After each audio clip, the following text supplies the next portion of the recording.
ರಾಜ್ಯದಲ್ಲಿ ಇಂದಿನಿಂದಲೇ ಮತಪಟ್ಟಿ ಪರಿಷ್ಕರಣೆ ಆರಂಭವಾಗಿದೆ. ಪಶ್ಚಿಮ ಬಂಗಾಳ, ಬಿಹಾರ ಮತ್ತು ಕೇರಳದಲ್ಲಿ ನಡೆದಿದ್ದ ಮತಪಟ್ಟಿ ಪರಿಷ್ಕರಣೆ ಇದೀಗ ರಾಜ್ಯದಲ್ಲಿ ಆರಂಭವಾಗಿದೆ.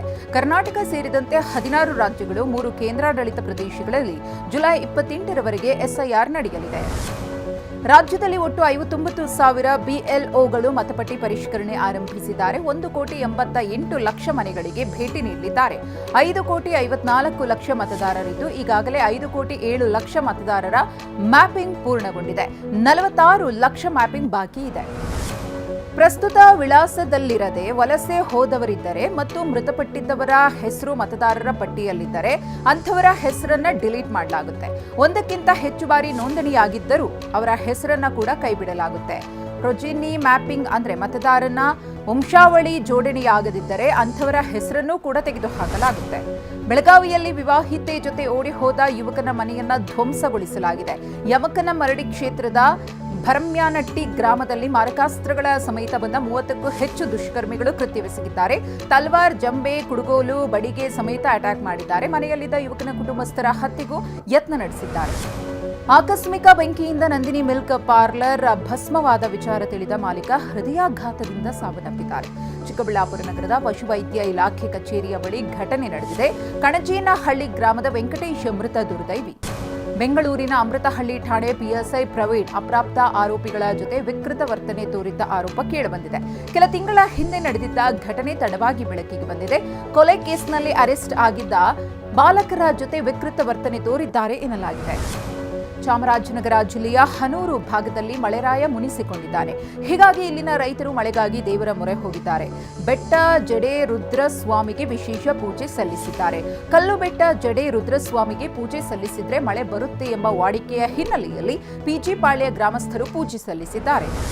ಉತ್ತರ ಕನ್ನಡ ಜಿಲ್ಲೆಯ ಕರಾವಳಿಯ 4 ತಾಲೂಕಿನಲ್ಲಿ 36 ಗಂಟೆ ನಿರಂತರ ಮಳೆ ಸುರಿದಿದೆ. ಇದರ ಪರಿಣಾಮದಿಂದ ಕುಮಟಾ, ಸಿದ್ದಾಪುರ ರಾಜ್ಯ ಹೆದ್ದಾರಿ ಸಂಪೂರ್ಣ ಜಲಾವೃತವಾಗಿತ್ತು. ಉತ್ತರ ಕನ್ನಡ ಜಿಲ್ಲೆಯಲ್ಲಿ ಭಾರೀ ಮಳೆಯ ಮುನ್ಸೂಚನೆಯನ್ನು ನೀಡಲಾಗಿದ್ದು ಜುಲೈ 2ರವರೆಗೆ ಆರೆಂಜ್ ಅಲರ್ಟ್ ಘೋಷಣೆ ಮಾಡಲಾಗಿದೆ.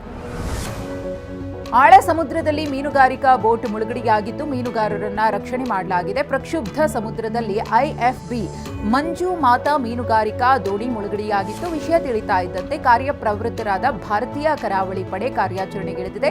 ಎಲ್ಲ 6 ಮಂದಿಯನ್ನ ರಕ್ಷಣೆ ಮಾಡಲಾಗಿದೆ. ಅಯೋಧ್ಯೆಯ ಶ್ರೀರಾಮ ಮಂದಿರದಲ್ಲಿ ದೇಣಿಗೆ ಲೂಟಿ ಪ್ರಕರಣ ದೇಶವನ್ನೇ ಬೆಚ್ಚಿ ಬೀಳಿಸಿದೆ. ರಾಮನ ಕಾಣಿಕೆ ಹಣ ಕದ್ದಿರುವ ಕ್ರಿಮಿಗಳ ಕಳ್ಳಾಟ ಒಂದೊಂದಾಗಿ ಬಯಲಾಗ್ತಾ ಇದೆ. ಶ್ರೀರಾಮನ ಹುಂಡಿ ಕಳ್ಳತನ ಪ್ರಕರಣದ ತನಿಖೆ ಮತ್ತಷ್ಟು ತೀವ್ರಗೊಂಡಿದೆ. ದೇಣಿಗೆ ಹಣಕ್ಕೆ ಕನ್ನ ಹಾಕಿದ ಕಳ್ಳರಿಗೆ ಪೊಲೀಸರು ಈಗ ಸಿಂಹ ಸ್ವಪ್ನವಾಗಿದ್ದಾರೆ. 8 ಆರೋಪಿಗಳನ್ನು ಬಂಧಿಸಿ ಜೈಲಿಗಟ್ಟಿರುವ ಪೊಲೀಸರು ಲೂಟಿಕೋರರ ಒಂದೊಂದೇ ಚೈನ್ ಲಿಂಕ್ ಅನ್ನ ಬಯಲು ಮಾಡುತ್ತಿದ್ದಾರೆ. ಶ್ರೀರಾಮನ ದೇಣಿಗೆ ದೋಚಿರುವ ಖದೀಮರ ಬುಡಕ್ಕೆ ಎಸ್ಐಟಿ ಕೈ ಹಾಕಿದೆ. ಪೊಲೀಸರು ಎಸ್ಐಟಿ ಅಧಿಕಾರಿಗಳು 140ಕ್ಕೂ ಅಧಿಕ ಜನರನ್ನ ಲಿಸ್ಟ್ ಮಾಡಿದ್ದಾರೆ. 80ಕ್ಕೂ ಹೆಚ್ಚು ಜನರಿಗೆ ವಿಚಾರಣೆಗೆ ಬರುವಂತೆ ಈಗಾಗಲೇ ನೋಟಿಸ್ ನೀಡಿದ್ದಾರೆ. ಇದಿಷ್ಟೇ ಅಲ್ಲ, ದೇವರ ಕಾಣಿಕೆಗೂ ಕನ್ನ ಹಾಕಲು ಸಹಕಾರ ನೀಡಿದ ಬ್ಯಾಂಕ್ ಸಿಬ್ಬಂದಿಗೂ ಪೊಲೀಸರು ನೋಟಿಸ್ ನೀಡಿದ್ದಾರೆ.